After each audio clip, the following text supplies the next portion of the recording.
മഗ്രിബിന്റെ ഇശാഇന്റെ ഇടയിൽ സൂറത്തുൽ വാഖിഅ പാരായണം ചെയ്യുന്നത് അല്ലാഹു ആ വീട്ടിൽ ദാരിദ്ര്യം കൊടുക്കില്ല എന്ന് ആദരവായ പ്രവാചകൻ നബി മുഹമ്മദ് മുസ്തഫ സല്ലല്ലാഹു അലൈഹി വസല്ലമ തങ്ങൾ പറയുകയാ സൂറത്തുൽ വാഖിഅ പാരായണം ചെയ്യ്.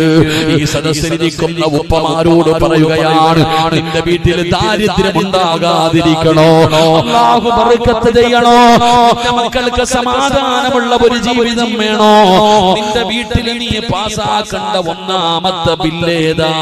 ഭാര്യയോട് പറയണം, പെൺമക്കളോട് പറയണം, നിർബന്ധമാണ്. ഞാൻ കഷ്ടപ്പെട്ടുണ്ടാക്കിയ ഈ വീടിനകത്ത് ഇൻഷാ അല്ലാഹ് നിങ്ങൾ ആരെങ്കിലും സൂറത്തുൽ വാഖിഅ നിർബന്ധമായി പാരായണം ചെയ്യണം. ഇത് വീട്ടിലെ നിയമമാക്കണം സഹോദരാ, എങ്കിൽ ദാരിദ്ര്യം അല്ലാഹു നിനക്ക് തരൂല. തബാറകല്ലദീ ബിയദിഹിൽ മുൽകു വഹുവ അലാ കുല്ലി ശൈഇൻ ഖദീർ. സൂറത്തുൽ മുൽക്ക് പാരായണം ചെയ്യുമായിരുന്ന ഉമ്മ പ്രതിഫലമറിയുമോ? പള്ളിപ്പറമ്പിൽ ചെല്ലുമ്പോ അറിയാമുമ്മ. നബിതങ്ങളുടെ കാലഘട്ടത്തിൽ ഒരു സ്വഹാബി പടച്ചവനെ യാത്ര ചെയ്യുകയാണ്. ക്ഷീണിതനായി മരുഭൂമിയിൽ ഒരു കൂടാരം കെട്ടിയിട്ട് കിടക്കുകയാണ്. രാത്രിയായപ്പോ മരുഭൂമിയിൽ ഖുർആൻ ഓതുന്ന ശബ്ദം കേൾക്കുകയാ.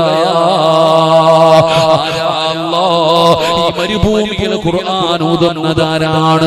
ചാടി എഴുന്നേറ്റ് വെളിയിൽ നോക്കുമ്പോ ഒരാളെയും കാണുന്നില്ല. സഹാബി രണ്ടാമതും കടന്നു. കുറച്ച് കഴിയുമ്പോ പിന്നെയും ഖുർആൻ കേൾക്കുകയാണ്. ചാടി വെളിയിൽ ഇറങ്ങി നാലു ഭാഗവും നോക്കി, ഒരാളെയും കാണുന്നില്ല. മൂന്നാമത് ശബ്ദം കേൾക്കുമ്പോ സ്വഹാബിക്ക് മനസ്സിലായി, വെളിയിൽ നിന്നല്ല കേൾക്കുന്നത്, താൻ കിടക്കുന്നത് ഒരു ഖബറിന്റെ മുകളിലാണ്. ഞാൻ കിടക്കുന്നത് ഒരു ഖബറിന്റെ മുകളിലാണ്. എന്റെ അടിയിൽ കിടക്കുന്ന ഖബറിനകത്തിരുന്നാണ് സൂറത്തുൽ വാഖിഅ സൂറത്തുൽ മുൽക്ക് പാരായണം ചെയ്യുന്നത്.